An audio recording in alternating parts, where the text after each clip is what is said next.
Warning: some contents may be disturbing. Viewer discretion is advised.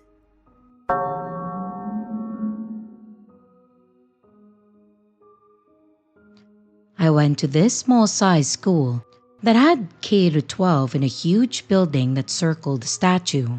So, on one side of the statue, that was elementary school, and the other side is middle or high school. Middle school and high school had different bell systems, but we all shared the same teachers for certain classes. Gym was one of those classes, a mix of middle and high school kids, and I was a freshman at that time. We had a teacher who we called Mr. Fouts. He was a small, muscular guy, and I stood over him, and at first, he was a super chill dude. Everyone loved the guy, even the teachers did. I didn't really see the hype in that dude, but he was okay. I never got a creepy vibe with him. Well, it wasn't until we had to do some sprints or whatever, and I was pretty good at it. He had me come after class to discuss a few things with me. I did, and he wanted me to join the girls' cross-country team, said that I was exceptional and that they could use a runner like me. I told him that I wasn't interested in playing, even though I did like running, and he was okay with the fact that I was on the fence about it. He then told me how my speed would help get the team to some contest or whatever, and also said how nice I ran. I didn't think much of this, but I told him that I would consider it. Over the course of a few days, he started to talk to me more often. Then, stared at me, and we did more running activities than normal. Girls were always on him, and whenever he asked me to see him after class, there was at least 2 girls in his office. He never let me off joining cross-country, so I started to bug my parents. There was an event at my school which my parents would have an opportunity to meet him. I presented Mr. Fouts to my parents, and I didn't notice anything weird, but after they chatted, my stepdad pulled me to the side and said that I wasn't going to join cross-country and that I need to switch out of gym. I was mad and I was confused. I asked him why, and he said that until we get home, he would tell me. When we got home, he told me that he doesn't trust Mr. Fouts. He seemed like a predator, and the reason why was because as they were talking, he would turn to check out a few girls who were passing by. And then, he mentioned how nice I ran, my form, and the way my legs look as I ran. He said that I had the perfect body for a runner. I was in disbelief, and I told my dad to stick it where the sun don't shine. He was hysterical, and he told me to open my eyes and look closer. I did hate my dad at that moment for being overly protective and dismissing the fact that Mr. Fouts was just a well-liked guy. But after that, I did notice the little things. He would look at me up and down, and he always found a way to pull me out of class to talk to him about my parents. He started to call me Lolita, like the book, and then the final straw. He had me come in after class. I went to his office and it was just the 2 of us. I asked him what he wanted, and he had me sit down. He was disheveled looking, and the office was dim. He asked me again if my parents reconsidered. I told him no, and he chuckled. I was feeling uneasy and scared. He then got up and sat next to me, told me that I had a big opportunity in cross-country, and then proceeded to tell me how nice my legs were, how fit my body was, as he talked in a sexy, whispering voice. He put his hand on my shoulder, and it slowly moved down my back. I was shitting kittens at that point, and I told him as clear as day, "I'm not doing cross-country. I have other important things to do." And then I stood up and left. I was scared, and I was feeling gross. I went to my next class, and then I spent it going over in my head what had happened. I didn't think to go to the office or anything because he had the whole school on his side. And I didn't tell my stepdad because I didn't want him to be right and the fact that Mr. Fouts didn't do anything legally. So I just shut my mouth and I ignored that teacher for the rest of the first semester. We went back to how gym usually went, and the girls were still hanging out with Mr. Fouts. He then left to be a firefighter, and then he never returned.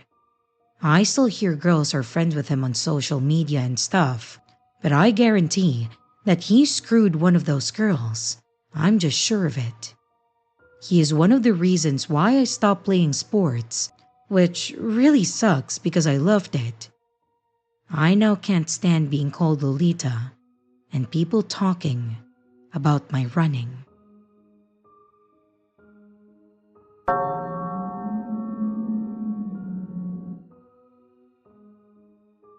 I think a lot of people would probably say that their freshman year of high school was pretty rough.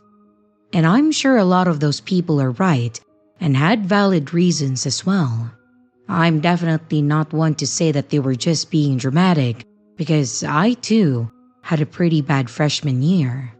I didn't like talking about it for the longest time because I had some pretty bad self-esteem issues as is. But I have healed and I have become a lot nicer to myself since then. Also, I've come to understand that I also didn't deserve or warrant any of this, so I have no reason to blame myself. As my story goes, I was going to be a freshman at our local high school. New school, but it was the same school district, which meant that I would at least have friends there, so we could all be nervous and stressed together. I was a pretty normal kid growing up, or so I thought. I was the oldest of 4, so I was the first to go to high school. I wasn't outgoing, but I wasn't reclusive and shy either. I had a good amount of friends, and I did fine in school too. I always passed my classes with minimal issues. I hated math, but I still got through it. And I turned in a minimal amount of homework late. I didn't stand out in class or make myself known either. I was just there. But then things went a bit different in high school. Most of my classes were fine, except my chemistry class. Science was one of my favorite subjects, so I typically didn't have any issues. But chemistry seemed to be a bit more of a challenge for me. Not to mention, the teacher didn't help either. When I first started attending the class, I immediately got the feeling that Mr. Pendleton was going to be a hard ass. He was very curt in his speaking, he didn't really joke around, and was always on a very specific schedule. He would get upset very easily if someone interrupted him during a lecture, including slamming his hand down on his desk or the whiteboard. He would do this ear-piercing whistle to get people to pay attention. It was always just very intimidating. I always thought that it was weird, to the point that I thought that if kids bothered you so much, why even be a high school teacher? Anyways, I did my best in that class, but I admittedly struggled with locating the elements on the periodic table and also their symbols. I knew some of the common ones, but I struggled with the rest. I tried asking him for help, like if he had any suggestions on making it easier, but with a dead stare, he looked at me and said, "Just memorize it, it's not that hard." And I walked away from that conversation thinking that I was truly in the wrong. As if I was the only one that ever had issues with it, and that's how I took it. Over time, I did not get better in that class. I continued struggling with some of the topics, and Mr. Pendleton did nothing to make me feel better about it. When I got my assignments back, he didn't just mark things as wrong. He would put some mean comments next to them, making me again feel like there was something wrong with me. We had a monthly quiz that we took going over what we all learned that month. And when he was passing out the grade quizzes, he would hand it out to some saying things like, "Do better. Next time, you study." But never encouraging or optimistic words. And then he got to me. He flipped open my quiz and asked a question out loud, calling out a specific person to answer. He confirmed that it was correct, then pointed out my incorrect answer. He tossed my quiz at me and let the whole class know that I had the worst grade, singling me out. Everyone was staring at me, and I had never been more embarrassed. I felt incredibly stupid at that point, and I just put my head down, feeling the eyes burning into my head. And I remember going to the restroom and crying. My parents did ask me about school and weren't dismissive, but they also didn't think that the situation was that bad. I do blame myself for part of that, as I didn't really tell them how bad it was or how much I hated that class. I told them about how I didn't like the class, how the teacher was really unnecessarily mean, and how I seemed to be singled out. I showed them my assignments with his remarks. I told them about being embarrassed in class and how I seemed to be the only one affected by it. They agreed that he seemed pretty mean, but said that they would talk to the principal about it. I even spoke to my friends and others that were in his class, and they all agreed that he was a complete jerk, but didn't understand why I was being picked on so much. Except one friend that usually excelled in a lot of classes. He basically blamed me, saying that I just needed to study more and he was just trying to push me to do better. I wasn't friends with that person much longer either. So, while I waited and hoped that my parents would actually be able to make a difference, I tried to push through the harsh words and embarrassment and really work my ass off to at least pass the class. I had friends help and devoted a lot of time to get through it, but I didn't. When we took our quarterly test, I passed it with a low B, and I was very proud of myself. Apparently, Mr. Pendleton was not impressed by this though, as he slammed my test on the table and he made sure to ask out loud, "Did you copy off your friend's test?" With a friend being the person that sat next to me. They looked at me funny too, and actually started sitting somewhere else. So yeah, that didn't make me feel better either. He said because he couldn't believe that I miraculously got better overnight. I was pretty upset, and quite frankly, I was fed up with being treated like this, so I defensively told him no, and that I studied more since he wasn't willing to help us. The room was silent and the tension was thick, but I felt pretty good for saying it. Mr. Pendleton, however, was not amused and told me to stay behind after class. I was not looking forward to that, and in fact, I tried to blend in with everyone and leave at the same time, but he definitely noticed. He called me out with his booming voice, halting me in my tracks. I waited by the door, and once everyone left, he told me to go over to his desk. He then asked me why I told the principal that I was bullying him. I replied that I didn't say anything to the principal, which was true, and he yelled at me saying that I was again lying. He said some other unpleasant things to me, but for some reason, I was just over all of it, and I yelled back at him that I told my parents that he was being a jerk and that he shouldn't be a teacher. He responded back by slamming me against the whiteboard, holding me by my shirt, and once again yelling some pretty hurtful things at me. I was honestly expecting him to try and hit me or strangle me. His face was red, and I could see the veins in his temple bulging out. I was terrified. Thankfully, Mrs. Stewart in the class attached to the right knocked and opened the door to see us in this position.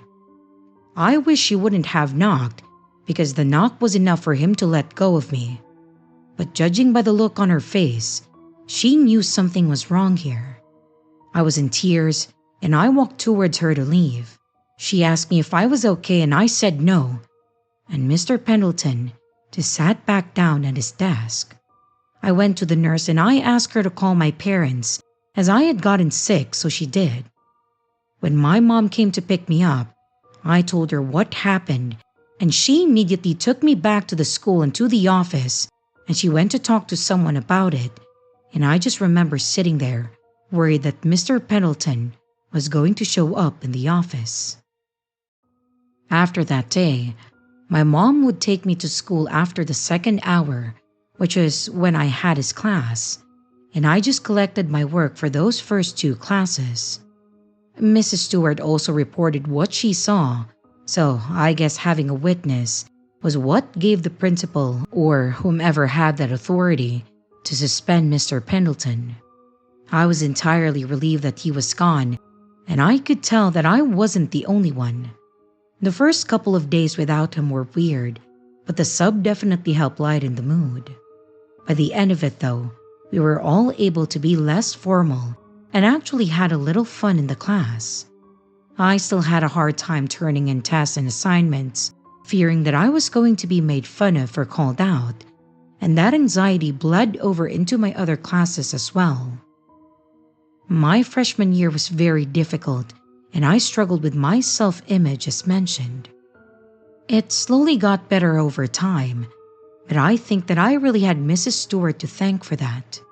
She helped me build my confidence again and really assured me that it wasn't me, but Mr. Pendleton. She actually confided in me saying that she had heard him shouting on many occasions and even at students from other and past classes, but she had never seen him put his hands on another student.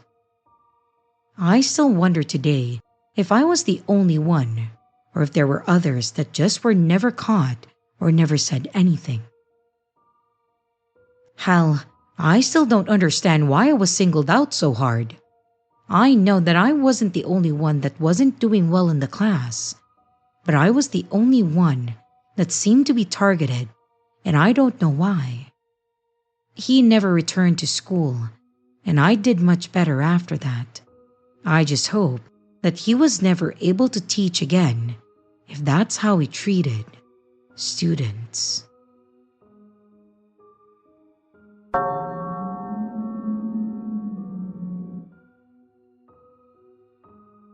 I feel like this more so affected my mother instead of me, but being older now and also being a parent, I completely understand the fear and trauma it could have caused her. This took place in a small rural town in Virginia. I won't say more than that out of respect for my mother, but if not for her, I would blast the hell out of the sky here. Anyways, my parents lived here as a kid with their parents, and I do remember the town because I remembered visiting my grandparents there often. But when I was about 3 or 4, my parents moved out of there and into a larger, more populated city, saying that they wanted more options for me when it came to schooling and also friends, since the previous town was pretty secluded.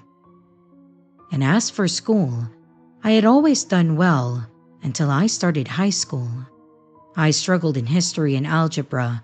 I don't understand why, because I normally loved math, but for some reason it was not clicking for me.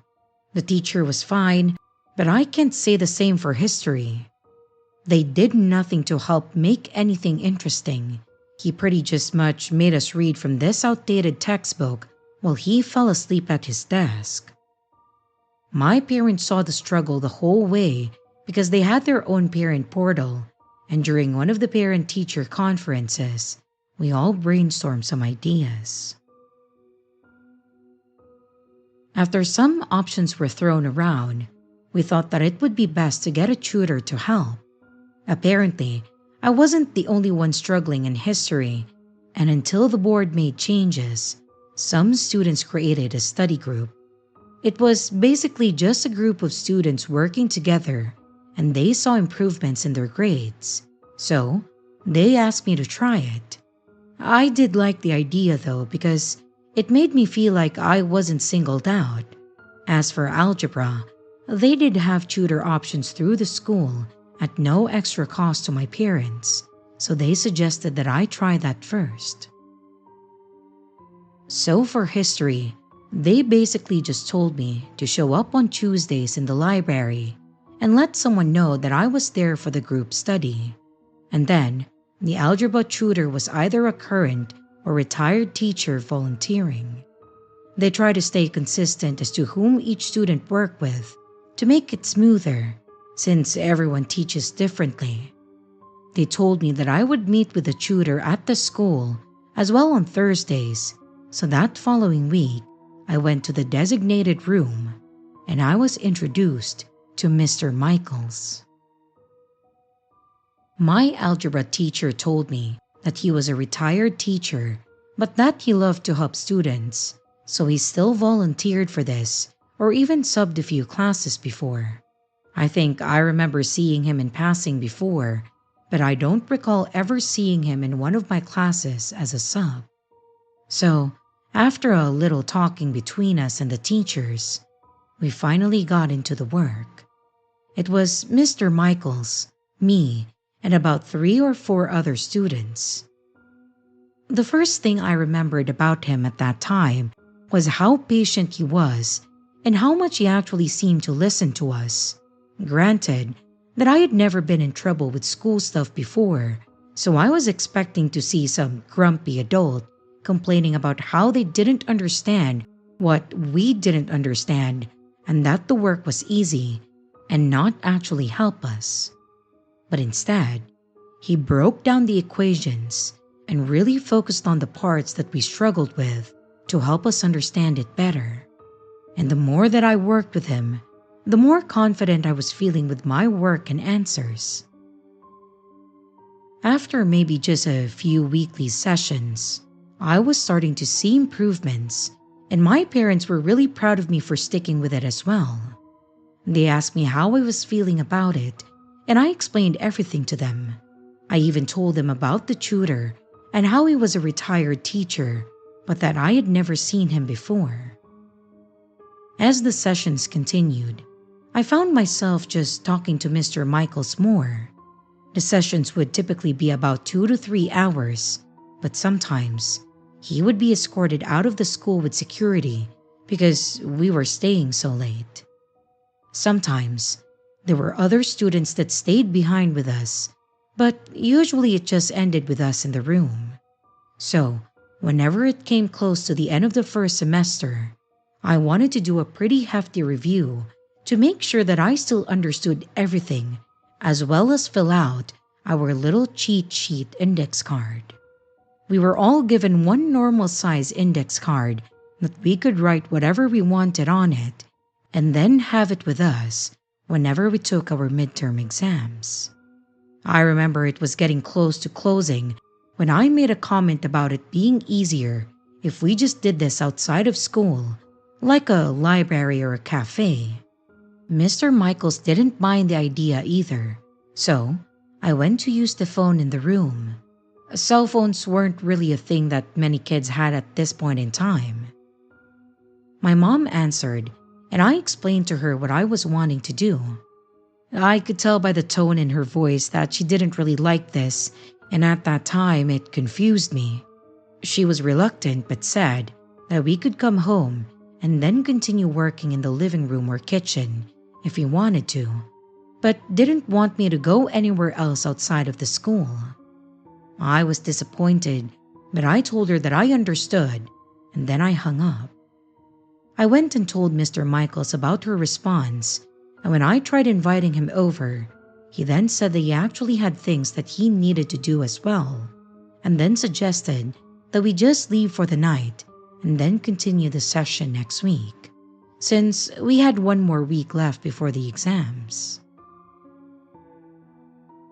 When I went home that night, I was still upset and explained to my mom as to why. All she really told me was that since it was school-related, it was best to keep it at school.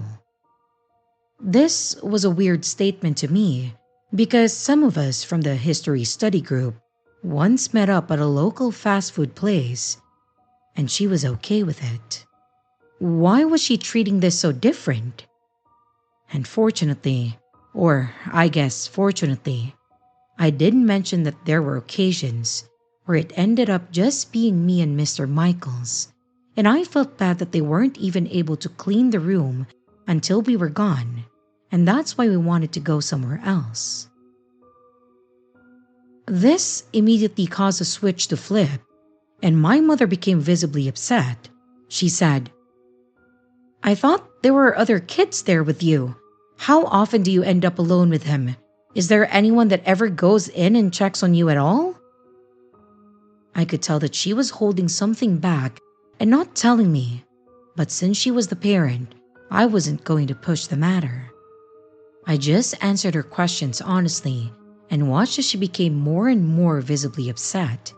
She told me that I was not to meet with any adult alone ever again, and told me that I needed to tell her or my dad immediately if it ever did happen. This obviously upset me as well. I was doing so much better, and I was so proud of the improvements that I had been making, but my mom couldn't seem to see that and was instead getting upset about something that she suggested that I do in the first place. I went to bed that night pretty mad and confused, and hardly said anything to my parents before I left for school the next morning.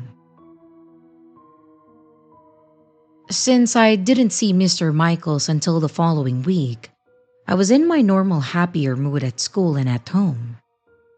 That next Thursday, though, all the emotions would come racing back when my mom surprised me with an early pickup from the tutor session. I would typically call her when I was done, and then she would come and pick me up as I waited outside. Mr. Michaels was pretty quick to leave after that, so he was never around by the time she got there. This time, she came into the school, and when she opened the door and made eye contact with all of us, all the color drained from her face. She told me that we needed to leave now and told me to pack up my stuff quickly. I was confused. She had never done this before, and this time, we weren't alone. It was me and Mr. Michaels, as well as another girl and a guy. Mr. Michaels stood up and just in a cold, non-personal tone said, "See you later," and then turned his attention to the other two. He had been sitting by me at that time, so he had gotten up and walked closer to the others, and I didn't understand any of this. When we got to the car, my mom took off quicker than I had ever seen her drive, and the first thing she said to me with a shaky voice was, "You are to never meet with Mr. Michaels again. Do you understand me? Not alone, not with a group of people, never. If you see him coming towards you, you walk in the opposite direction. Do you understand me?" I didn't understand what was going on. I kept asking her what was wrong and to explain to me because she was scaring me, but I was also frustrated. Why was she doing this? Again, as her voice cracked, I could tell that she was holding back tears as she said that there are some things that you just don't need to know until you're older. I didn't even get the chance to really try and make any sense of this, nor would I even be in a situation where I would possibly run into him again. My parents kept me out of school for the rest of the week and the next. Taking those exams were a pain, but at least I got it done. There were several meetings that my parents had with teachers and also the staff, but I was always left at home with my grandparents. At least, we had the holiday break, so I didn't miss much school after that. But when I went back, I felt like I had so many eyes on me. Thankfully, my mom was already at the door waiting for me at the end of the day because I didn't even like riding the bus anymore. After the school year was finished though, we would move again, and now even further from their hometown and the town where I had grown up in. It wasn't until I was older that I finally understood everything clearly. Mr. Michaels wasn't his real name, but was just the name he went by at that school. I don't know if maybe he used his middle name or what. However, he was a teacher at my mom's old high school from the first town. He was the type that tried to fit in with the kids and be cool and succeeded at that. He got a lot of kids to like him, including my mom. Unfortunately, his intentions were a little more sinister. Over a period of a few months, he assaulted my mother, taking advantage of her when they were alone. It started when he gave her rides home and was even brazen enough to try stuff at the school, all while trying to convince my mom that it was for her own good so that she would pass.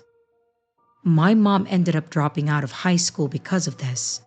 Sadly, her parents didn't believe her at first until she talked to some other girls that confessed to being a victim as well. I'm not sure of all the legal details, but basically, he was never actually charged with anything because no one had evidence, and then he fled. He was nowhere to be found, like he just fell off the face of the earth, and of course, no one cared. After my mom met my dad and had me, they wanted to move away due to all the bad memories of that town. They settled into a place, and that's where I grew up and began going to school. I'm sure her experience was always in the back of her mind, but she always went to the conferences and met any and all teachers and staff to make sure that she was involved. Unfortunately, she never met the tutor because there never really was an opportunity to do so. Not to mention, everything else at the school so far had been fine. I don't think anyone really expected this same creep to show up years later in a town and school several hours away using a different name. So of course, it was quite the shock to my mom when she saw him in the room with me. Sadly, I assumed that he recognized my mom too, because even with all the meetings and complaints that she had with the school board, he was long gone again. No one saw him again, and apparently, the contact information that they had for him didn't work anymore either. I didn't know if he had any sinister plans with me or any of the other kids, but it just makes me sick these days knowing I was in the same room as him and alone at that. Not to mention, now he's gone again and he could literally go anywhere.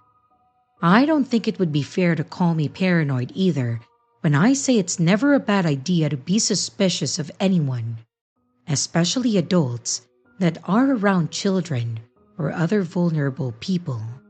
And most importantly, not only do I hope I never see him again, but I hope that he never sees another child.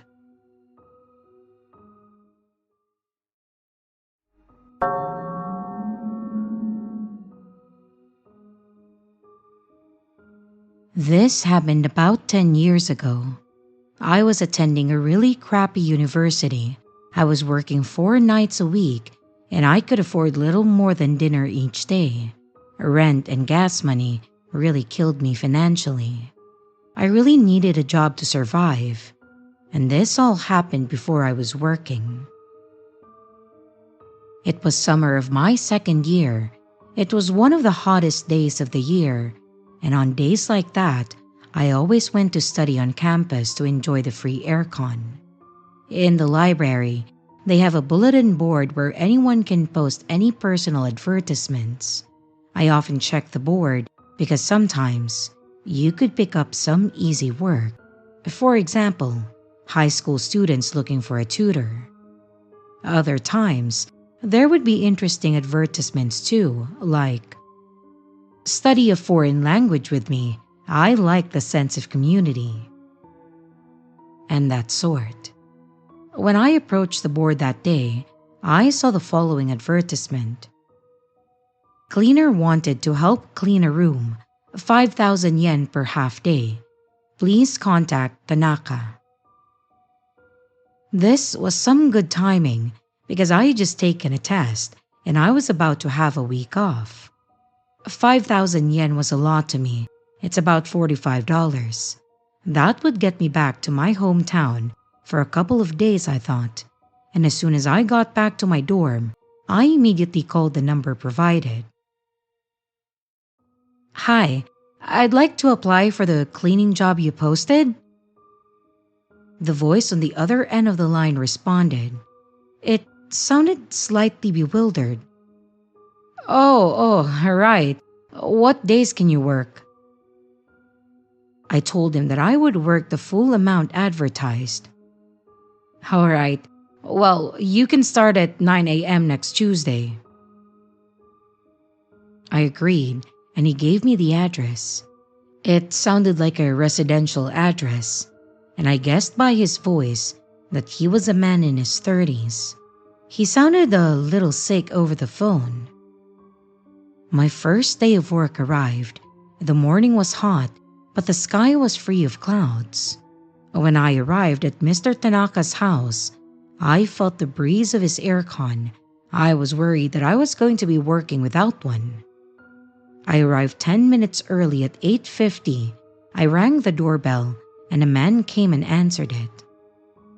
"Right on time. Come on in," he said. He was a bit awkward, not one for chatting, and he wouldn't look me in the eyes when we spoke. I took my shoes off, and I followed him into the house. After we introduced ourselves to one another, he explained what he needed. It was pretty easy stuff: help with moving heavy things, trips to the garbage dump, and some other light cleaning work. I was shocked by the things he was throwing away. It may have been trash to him, but to a student like me, they were treasures. He must have seen me admiring these things because he said, "If you want to keep anything, it's yours." So, I sorted some things into a keep pile, and I can't remember exactly what they were. I think there were a couple of games, some books, maybe a dirty magazine too. We were cleaning the room at a decent pace, and I was kind of enjoying it, to be honest. And before long, his room started to look very good. "Maybe we will call it a day here." I felt him suddenly look my way. It looked like he was pretending to think about it a bit longer, and then he said, "Yes, that's enough for today." Because I had worked a lot longer than half a day, he doubled my pay. I couldn't believe my luck, and then he said, "Are you free tomorrow for half a day?" I was over the moon to get another chance to make some easy money, so I agreed. I got on my bike with all of my cool new stuff, and I told him that I was looking forward to working with him tomorrow morning. When I got to his place, I found the door open. I craned my head around the door, and then I called out. He asked me to come in, and he was grinning when I walked in. "I have your money here. I'll leave it in this envelope over here." He grabbed me by my hand and then led me to another room. This was weird. His whole attitude seemed different. In this room, there was a walk-in closet. There was a heavy-looking suitcase, like one for travel. "This thing is so heavy. I need you to help me move it." "This is how it's going to work. I'll push from behind, and on my signal, I want you to pull as hard as you can. Is that all right?" He hopped over the suitcase and went into the walk-in closet. I couldn't see him beyond all the jackets, shirts, and etc. hanging up in there. And after a while, Mr. Tanaka shouted, "Pull." And as per his instructions, I pulled the suitcase as hard as I could. It weighed so much. What the hell did he have in there? I wondered. It must have weighed about 60 kilograms, and it was moving little by little, dragging slowly across the wooden floor. There was a clattering sound, and suddenly the suitcase felt incredibly light. "Mr. Tanaka?" I called out over and over, but there was no response. What the hell was this? Some kind of game he was playing? I didn't understand. There was still that rattling sound, but it had gradually went silent. 10 seconds or so passed, and I couldn't take it anymore. I pushed the shirts and jackets aside, and I will never forget what I saw. I saw Mr. Tanaka in the closet hanging from his neck. He must have been sitting or crouching on the suitcase, and I pulled away, and he was suspended on the clothes rail in there. I ran over to help, tried my best to pull the rope from around his neck, but it wouldn't budge. My mind raced with panic thoughts. Then one clear one came to me. I need something sharp to cut the rope. Mr. Tanaka wasn't moving.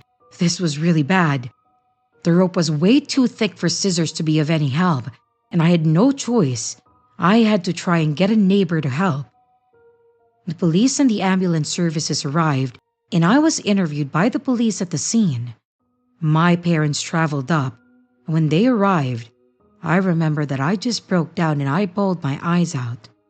Mr. Tanaka was taken away in an ambulance. He lived through the night, but passed away in the morning of the next day. I couldn't save him in time. The least that I could do for him was to finish cleaning.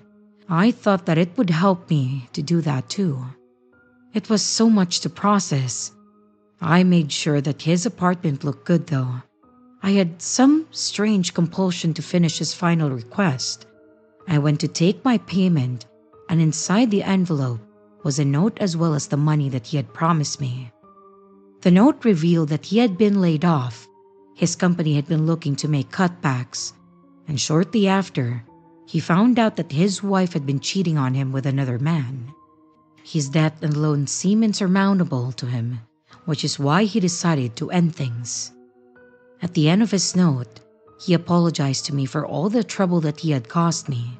He explained how he needed assistance to go through with it, and the cleaning job was just a ruse to get me to help. I showed this note to the police, and it put me in the clear. The police even let me keep the money. And about a week went by, and Mr. Tanaka's sister got in touch. He had long been estranged from her. She revealed a certain truth that hasn't sat well with me, and I wish she didn't tell me. Mr. Tanaka was a believer in a certain dangerous cult-like religion. In that religion, the act of taking one's life is considered a terrible sin and is prohibited. If you did that, then you would be condemned to hell for all eternity. So he couldn't take his own life, and that's why he needed me. I was given 100,000 yen, or $900 from his family and his estate for all the trouble that he had caused me. According to Mr. Tanaka's interpretation, am I now a murderer? I wonder if I would go to hell for killing someone for 115,000 yen. Share the story if you feel compelled to, and thank you so much for listening.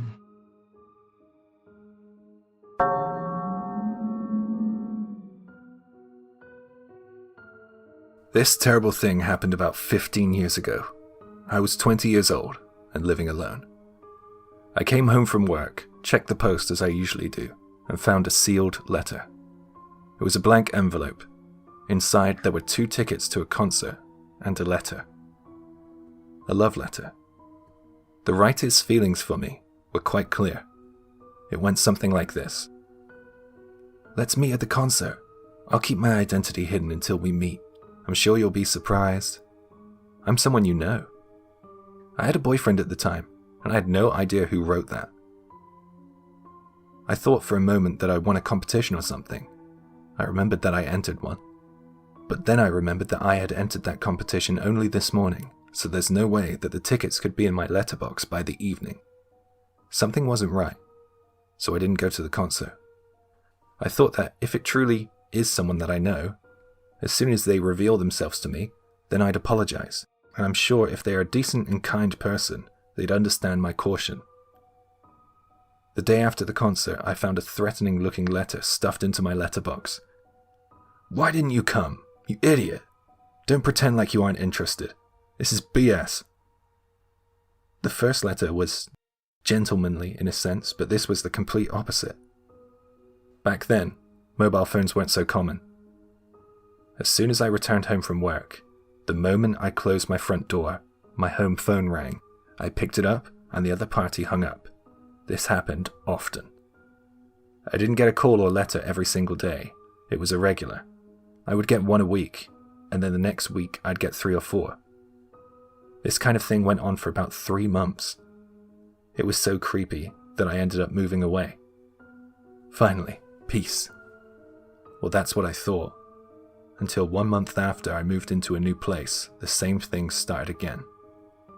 I didn't get a call this time, but I found another blank envelope in my letterbox. There was no sender's address or name, so it must have been posted by hand. When I saw this, it was clear to me that I had a stalker, and the stalker had found my new home. I was really scared. I took the letter to the police station and spoke to an officer. Ignoring the other party is the most effective thing you can do. As soon as he realizes that he's being ignored, he will stop. This advice doesn't solve anything, I thought. Then the officer said, "Look, women who live alone often get lonely, right? And sometimes single ladies have a tendency to allow harmless antics to get blown out of proportion." He laughed and thought I was delusional. Back in those days, the word stalker wasn't widely recognized in Japan. The laws in place aren't what they are today. I felt so sad that he didn't try to help me. He didn't back me up. It was like he took the stalker's side. I'll just move again, I thought. But around that time, my boyfriend and I were talking about marriage, so I moved back to my parents' house while we talked it over. My parents' home was in the same prefecture, but it was way out into the sticks, so commuting to work was a real pain. But I thought, at least I'd be rid of the stalker. I was wrong. Carnage and bloodshed were right around the corner for me. I finished work and headed towards the train station. On the way, a man stood blocking my way. When I tried to go one way, he stood in that way, and when I tried to go the other, he blocked me again. He towered over me. He was peering down at me. His jaw hung open, and he was breathing through his mouth. It's him. It's my stalker, I thought. But I didn't recognize him. "Why didn't you come?" he muttered. For a moment, I didn't know what the hell he was talking about, and then suddenly I remembered. The tickets. I knew he wanted an answer, but I couldn't say a word. It was rush hour. People were all around us. I wasn't terrified, but I was scared. It was risky.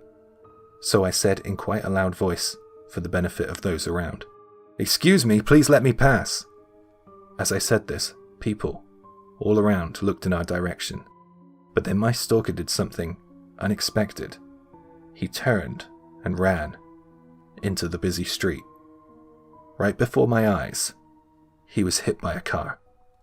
You may think this is quite cold-hearted, but I just thought as I rode the train home, that is not my fault. I was kind of happy that the harassment might be all over.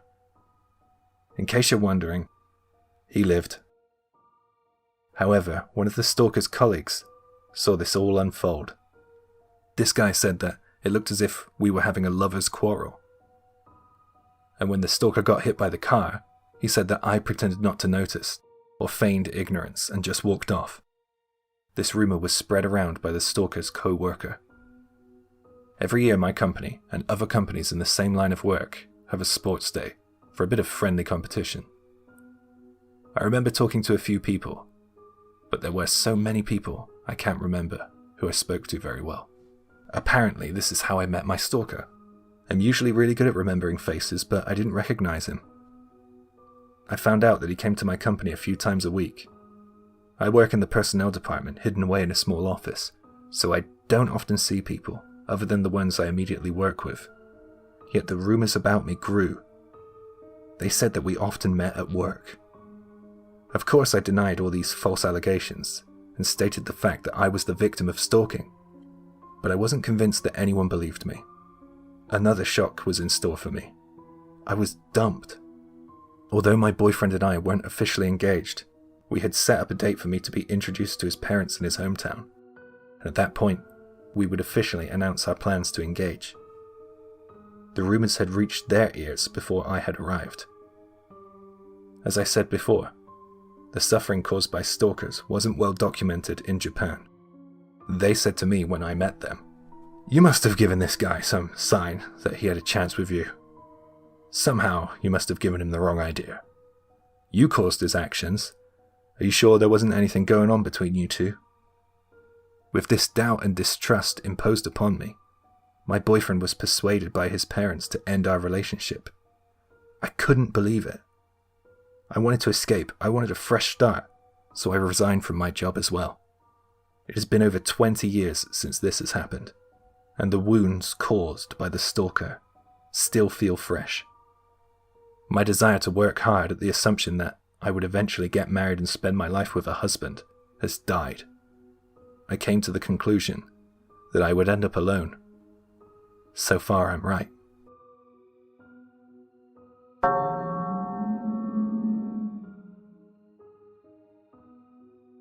This happened pretty recently, and because of it, I will be quitting my job at the end of the month.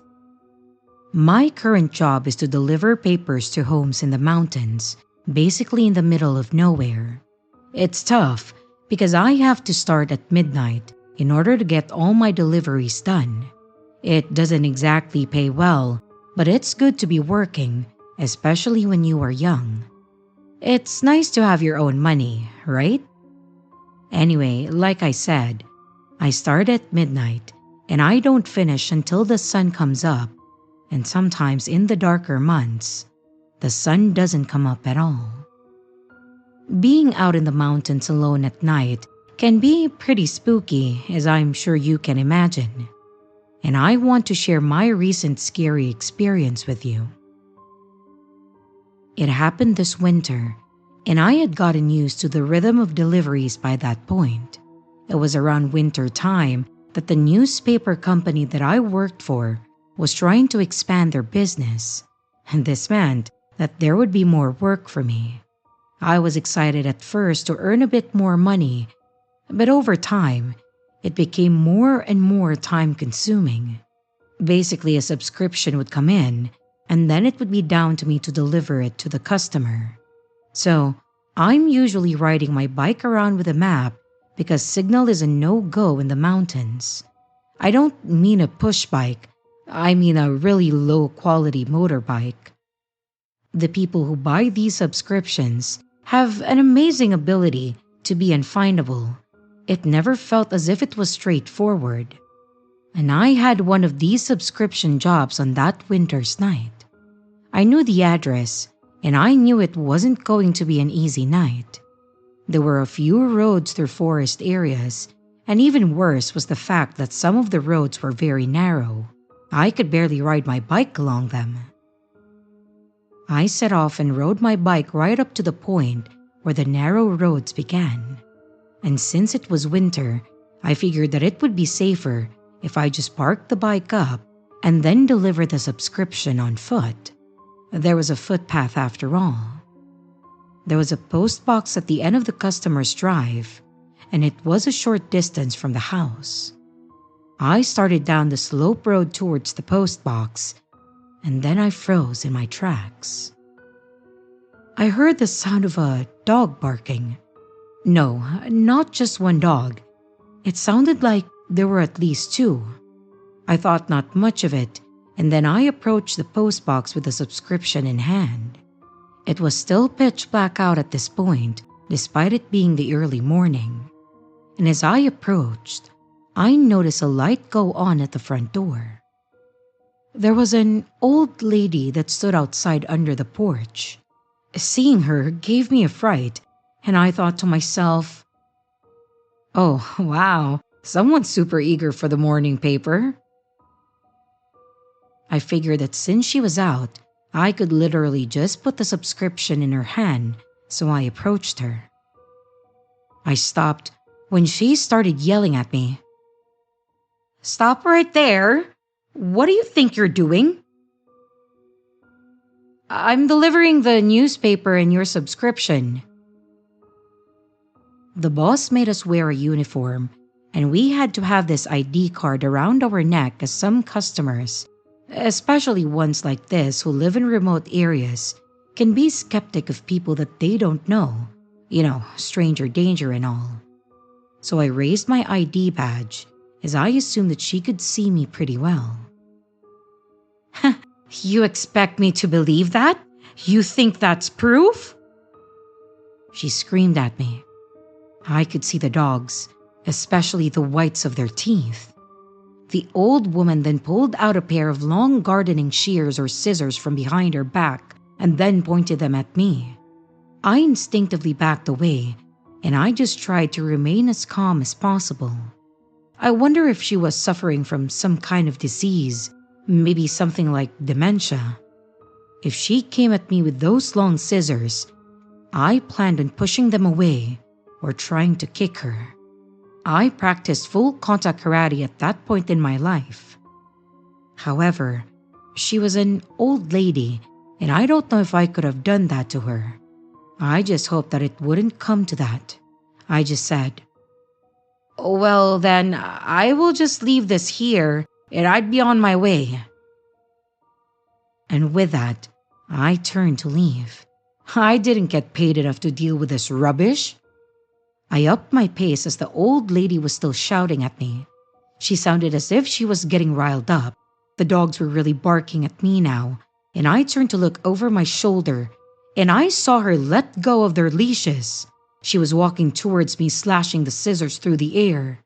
She wasn't making any sense. I couldn't make out a single word that she was shouting. It was time to run. I raced up the hill as I heard the dogs chasing me, and I couldn't believe it. She literally released the hounds on me. I ran up the hill as fast as I could.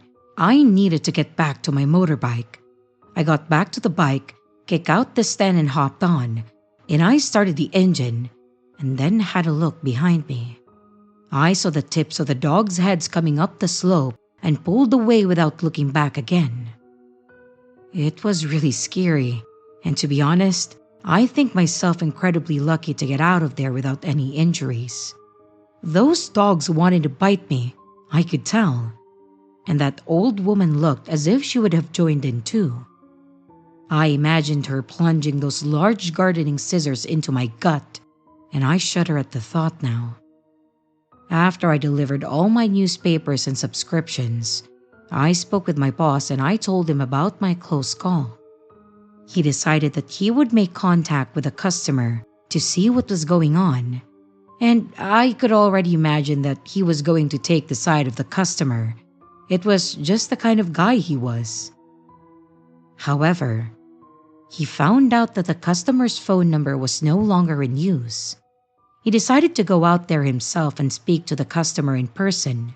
I told him to watch out for the dogs, and he said that he would let me know how it went when I came into work next. I spoke to him the next day, and he told me that he went out there to meet the customer, but he found nothing but an abandoned house. He then made contact with a subscription company to find out why someone would want to send a subscription to an empty abandoned house.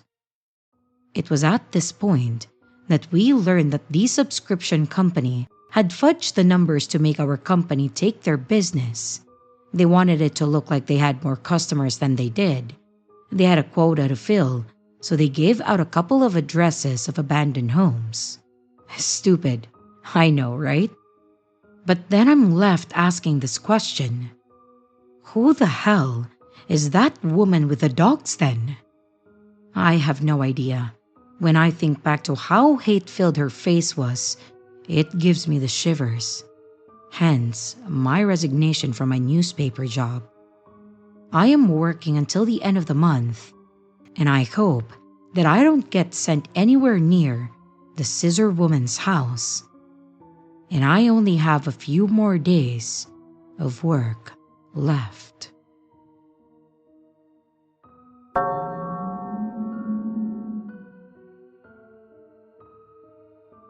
Last winter, my girlfriend and I had a huge argument while we were driving home late night in the mountainside. She kicked me out of the car and left me there. I thought that she'd come back soon, but she didn't.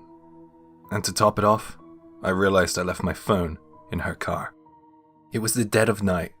Not a single car passed by, so the only option I had was to walk home. I was so annoyed.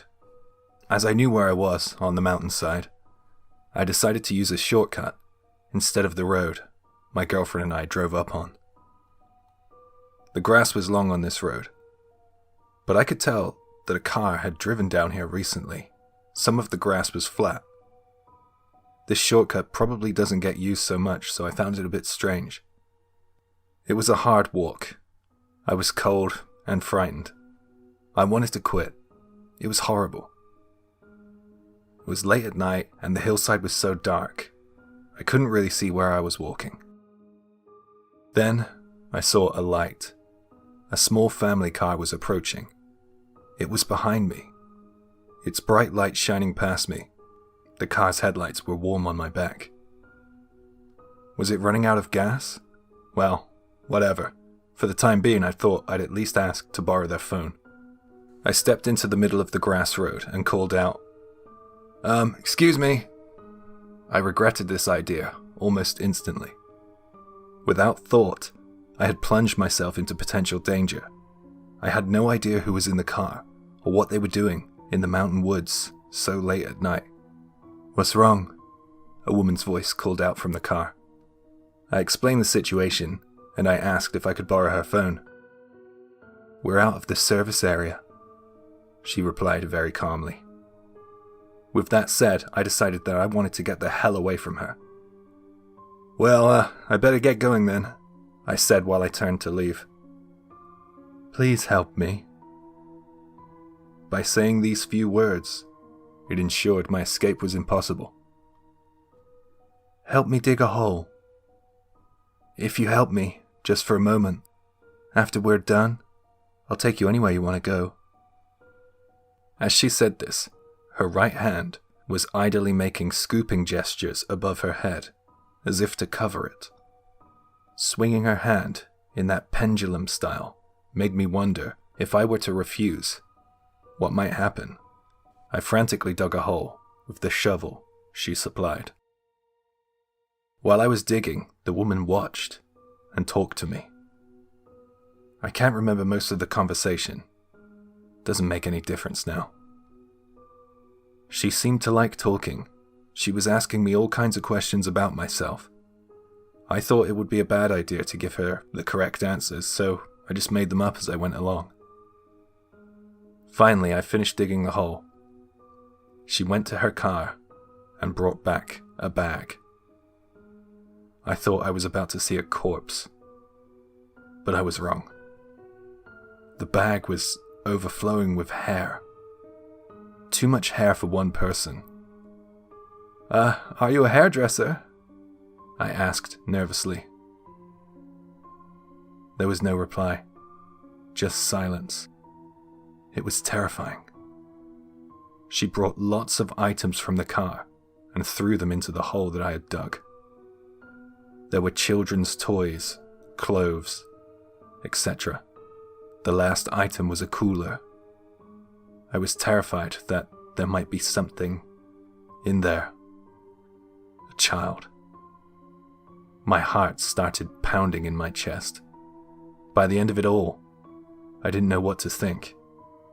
She gave me a ride home, as promised, and it was finished. I began to forget about the incident over time, but this year, I found a paper bag in front of my house. I looked inside, and it was full of hair. I remembered the incident on the mountain and wondered if this could be a coincidence. Surely not. It had to be related. I decided to tell my good friend about the situation, and my story certainly sparked his curiosity. "Well, let's go there and dig up what you two buried," he asked. "To be honest, I want nothing to do with those bags of hair," I replied. But he said, "Why don't you just tell me where the place is then, and I'll go do it myself?"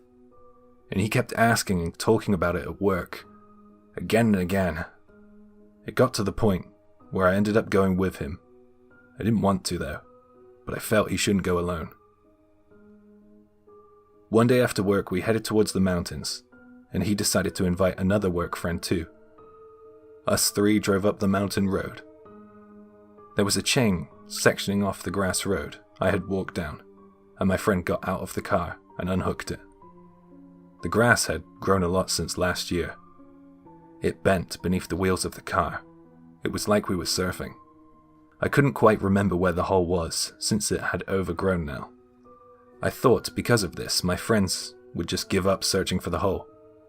Nope. So I thought I'd just say, "Oh, here's the hole," in the hope of us digging there, finding nothing, and then we would all go home and it would all be over. But then it occurred to me that anyone would be able to notice the difference between a place that had been dug up. The grass would obviously be shorter, and the soil would probably be a different color too. "Here it is," my friend said with glee. "Park up, shine the headlights in this direction. Let's dig it up, fast," my friend shouted. I wanted to go home quickly, so I didn't protest. I just helped them. With us 3 men digging, we were able to unearth the things that the woman had thrown away quite quickly. When I helped her bury all that stuff from her car, it was dark and I couldn't see it very well. There were a lot more things than I could remember in the hole. And there was the thing I was the most worried about. The cooler box. My friend wrenched it open. Black water splashed out. My friend dropped it, and all the black water sloshed out into the grass. "What the hell?" my friend said. "I was expecting a body," my friend's friend said. "This isn't a novel, this is reality," I told him. We filled in the hole and went back down the mountain. On the way back, my friend suddenly started to scream and shout about his hand. He said it felt as if his hand was burning. When he opened the cooler, that black water splashed on his hand. We rushed him to the closest hospital. We got his hand examined and the doctor told us that he had suffered a corrosive burn. He got treated for it and we were all relieved. But in the end, I still don't have the answer of why those things were buried out there in the mountains. The mystery remains a mystery. Nothing was resolved. I guess that's the end of it. I hope so.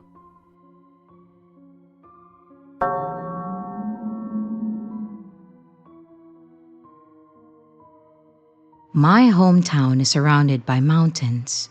I spent many happy years playing with my friends in those mountains, building bases, hide and seek, you know the type of thing.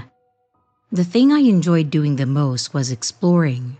Those mountains felt as if they were ours. One afternoon, my friend had grown a little bored of the standard forest trails. We wanted a little more adventure, so we decided to go off the beaten path. A decision we didn't know at that time could have been life-altering or even life-ending. We wanted to walk where others hadn't, so we headed deeper into the mountainous woods. There were a few of us, and it was late in the summer. The trees provided a lot of shade, so it felt cooler than it was. Even as young as I was back then, I knew the risk we were taking, so I brought something along to help us not get lost.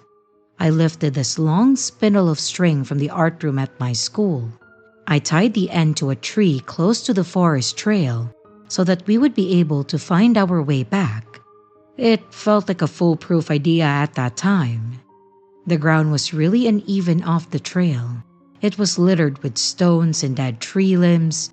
We didn't mind it really, because it made us feel as if we were on an expedition. We were out in the elements, and there was nothing but the sounds of our labored breath and the distant trill of insects.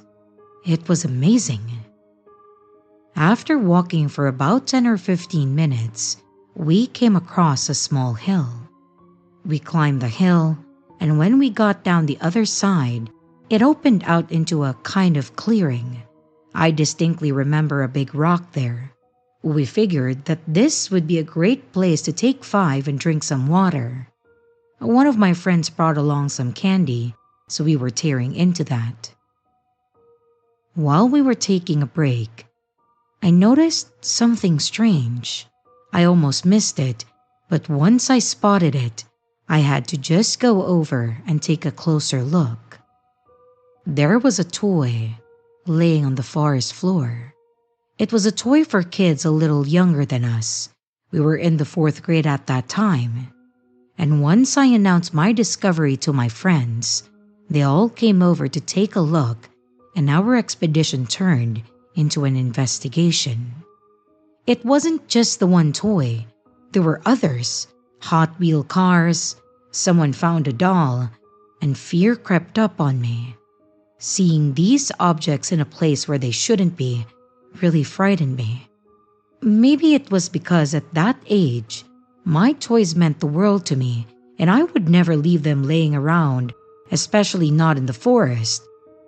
I was worried that something had happened. We all stood around puzzled until one of my friends yelled out to us. He was pointing at something a little outside of the clearing, and we all raced over to look at what he was pointing at. This is where things might become a little difficult to explain. There was a kind of altar constructed of clay-like mud. It was the weirdest thing. It was definitely a human construction, and it didn't look natural at all. In this kind of altar construction was a hollowed-out section, and in that section was an object. I couldn't make out what it was at first, but it looked like a photo. Well, we just had to find out what that photo was. The photo was sturdy, and it looked as if it had been out there for a while. The photo was of a girl. It looked as if it was a commemorative photo, like the one you might see at a graveside. The photo looked as if it had been snatched right out of the cemetery. The forest around us, which was our background for adventure, took on a different vibe. It seemed as if we were somewhere we shouldn't be. It seemed as if all the calmness in our day had gone. I felt as if someone could be out there with us, watching us. And all of a sudden, I didn't want to be off the beaten path anymore. There was something so illogical about what we were looking at. The toys, the photo, the weird mud construction. It was just wrong. I wanted to run, and one quick glance at my friends' faces told me that they were on the same page as me. We followed the string back to the trail, and we weren't in the mood to talk anymore. I didn't feel like myself until I got out of those mountains. And since that day, I never played off the trail. I still have a general idea of how to get to the clearing where we found that weird altar, but I have no interest in returning.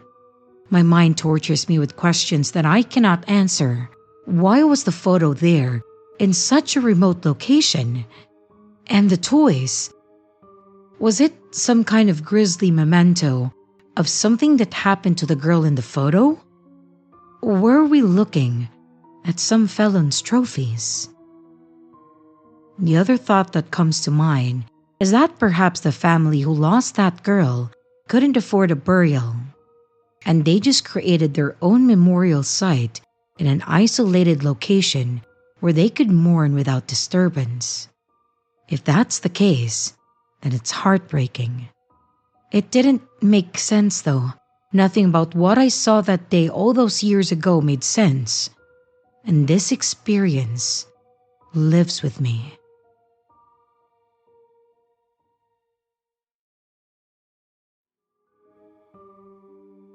Hey everyone, this is your creepy sister. Thank you so much for watching the video. I do hope you enjoyed it. Also, don't forget to leave a like and a comment. It really helps the channel out. A big shout out to both my channel members and Patreon members. Thank you so much for taking your support to the next level. You guys are great. And again, to everyone, stay scared, because your fear feeds me.